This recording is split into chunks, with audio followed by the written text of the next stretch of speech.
Bom dia a todos e todas. Então vamos lá. Bom dia a todos e todas. Agora está ótimo. Obrigada, doutor Sérgio, pelo convite. Já estou ficando assim muito íntima do Rio de Janeiro. Prazer ter aqui um neto de um defensor de direitos aí, né, que a gente conhece de longa data.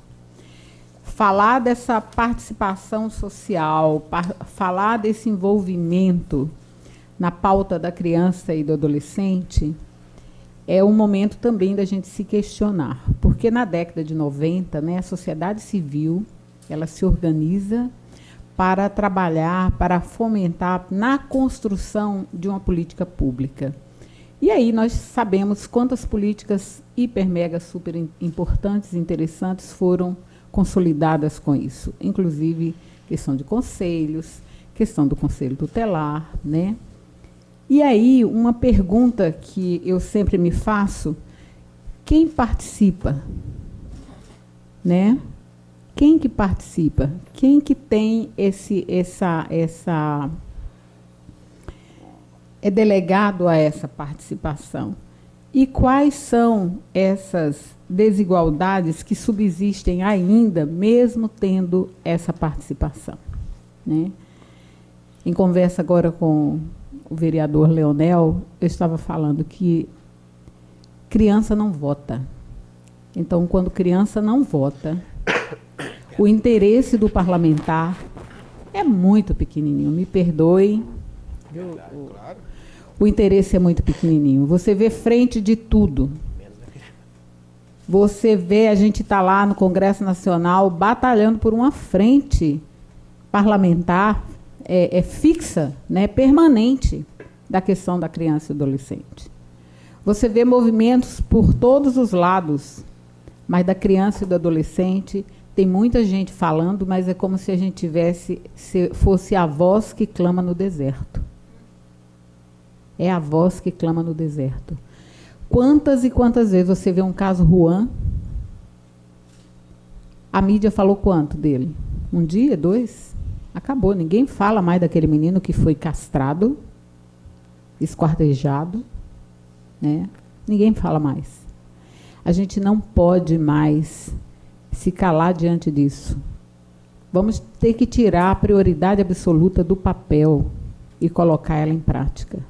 Ontem eu não sei, ontem não, antes de ontem, eu não sei como é que foi a votação de conselheiros tutelares aqui. Mas a maioria do país que nós recebemos foi horrível.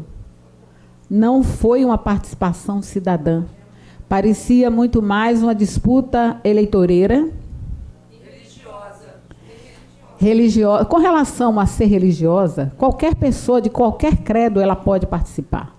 Pode ser evangélica, católica, desde que ela esteja preparada, desde que ela esteja capacitada na defesa de criança e adolescente, porque o clamor é isso, é defesa de crianças e adolescentes. E o que a gente vê? Muita gente querendo permanecer no cargo em busca de emprego, do salário. Não, aqui é 4 mil, Itajaí acho que é 7, 8 mil, Belo Horizonte 6 mil, São Paulo acho que 6, quer dizer, uma corrida, uma loucura, de fato uma loucura. E aí você vê pouco envolvimento com a questão da causa da criança. Quando você vai fazer esse levantamento, quem viu meu vídeo,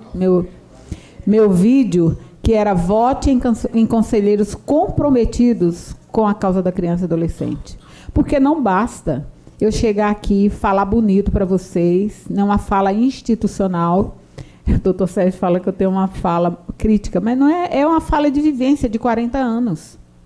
40 anos na militância do direito da criança e adolescente. E eu sinto particularmente que eu falhei, nós falhamos. Porque antes nós lutávamos principalmente eu de Belo Horizonte, e sou nordestina, lutávamos para quê? Para os meninos, por causa de questão de fome, e aí a gente tinha o soro caseiro, que a gente, né, aprendia a fazer soro caseiro, a propaganda do governo era ensinando a família a fazer soro caseiro, 2 colheres de açúcar e uma pitada de sal num copo de água, não é isso? Essa era a nossa luta, para a questão de fome. Os meninos usavam o quê? Cola de sapateiro, cheirando cola ou uma buchinha de tiner, não era isso? Quantas vezes eu levei meninos lá para casa? Graças a Deus teve uma política pública do PPCAM, da política de proteção, que hoje também está cheio dos gargalos que a gente precisa resolver, da solução. A questão dos conselhos. Gente, participei de conselho, o primeiro conselho do país foi na cidade de Contagem. Estava eu lá, Jurássica, lá no conselho. Né? Então, participando de conselhos. E o que a gente vê nos conselhos? Por isso que eu me pergunto, quem participa? Muitas vezes a participação ali era de pessoas que era ligada a tal vereador, a tal não sei o quê, eu não posso contestar esse governo porque senão eu perco recurso. Então, havia um interesse ali, não o interesse da criança e do adolescente.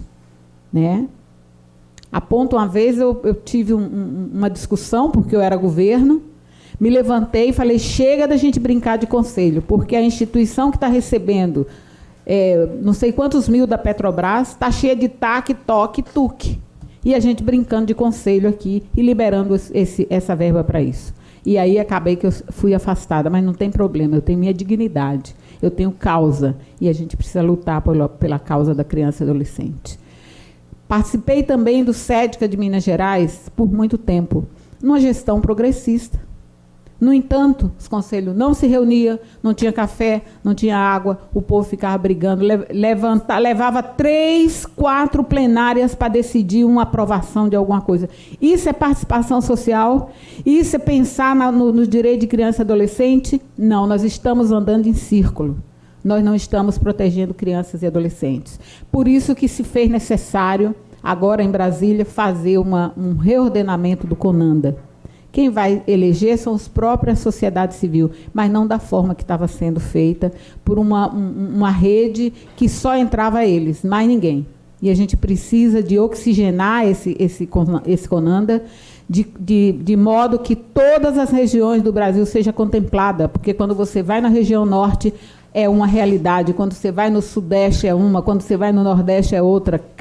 A gente precisa ter uma política territorializada, a gente precisa entender quais são as demandas das nossas crianças e dos nossos adolescentes com essas pessoas que trabalham diretamente com elas. Não adianta você trazer uma pessoa, porque é um sindicato, não tenho nada contra sindicato, porque está no sindicato, porque é uma entidade de classe que, às vezes, nunca se aproximou de uma criança, mas que fica ali tendo status, porque é de um conselho, de um CONANDA, de não sei o quê, eu vou viajar. As próprias conferências, gente, não sei o que vocês avaliam das conferências. A gente gasta 4, 5, 6 milhões, já tivemos conferência de 10 milhões. É os cofres públicos que bancam isso.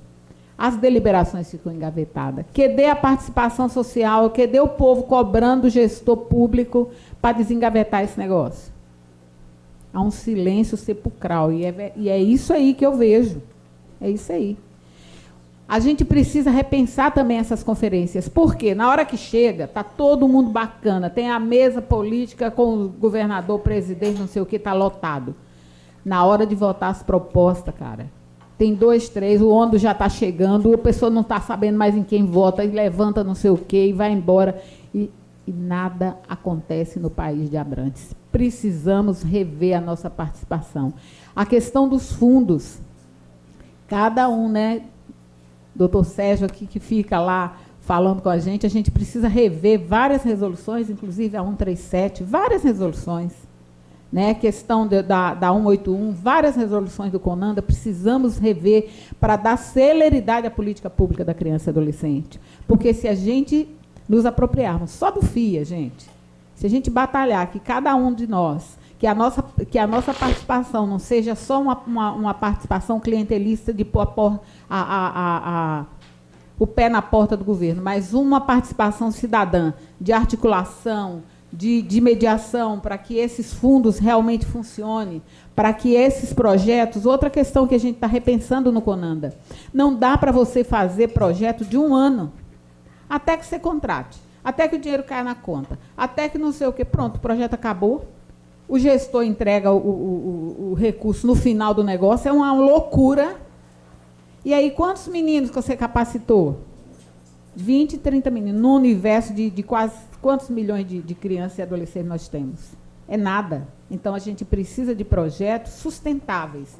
Projeto que, no mínimo, 4 anos, para que você meça impacto, para que você tenha metas. O que está acontecendo aqui? Trabalhar muito na questão da prevenção do socioeducativo, porque hoje, eu tenho falado muito com o meu pessoal, a gente tem uma política pública para a criança muito robusta. Depois, o que a gente tem para adolescente? Me conta. De 12 a 15 anos, esses meninos ficam no limbo. Para quem capturar eles? O tráfico. Se você vai para a educação, tem educação de educação infantil, tudo bonitinho. Até a escola é toda bonitinha, em formato de castelo, não sei o quê, não sei o quê. Depois tem um gap aí vai para a educação EJA de jovens e adultos. Que deu uma preocupação para você captar esse, né, esse interesse desse adolescente. Não temos. Eles amam a escola, mas odeiam a sala de aula. O professor, eu sou nordestina, eu tinha professores que eles mobilizavam tanto a gente que falavam, o aluno que tirar a média X, que antigamente era 50, quem tirasse 60 e 70, vai para a minha fazenda, vai para o meu sítio, a gente ficava louco para poder ir nos piqueniques da dona Sirlene. Nunca tomei uma reprovação e ela incentivando ali os alunos. Hoje, o professor pega uma revista Veja, vai ler na sala de aula, o menino aprontando todas, aí quando vocês quiserem aula, não tem manejo de classe, enfim. Nós precisamos realmente de uma política pública para atender crianças e adolescentes. A gente está buscando esse espaço e contando com todos. Com todos, não é o governo que tem a solução, não. Somos nós que vivemos na ponta, somos nós que trabalhamos na ponta, que temos ideias, e o governo federal está aberto para receber essas ideias. Não sei se eu contribuí alguma coisa aí, né? Então, estamos abertos para ideias, para sugestões, para a gente construir junto uma política que faça diferença para os seus meninos. Porque não adianta o gestor ficar lá em Brasília pensando que isso vai ser bom. Não é o gestor que tem que ver, é vocês que tem que ver. Quem está na ponta é que tem que ver. Olha, igual fui na Ilha de Marajó. Gente, o que é aquilo? Que loucura que é aquela? 6 horas de barco, não, de um caiaque, para socorrer uma criança. Os pais vendendo seus filhos a troco de 2, 3 reais.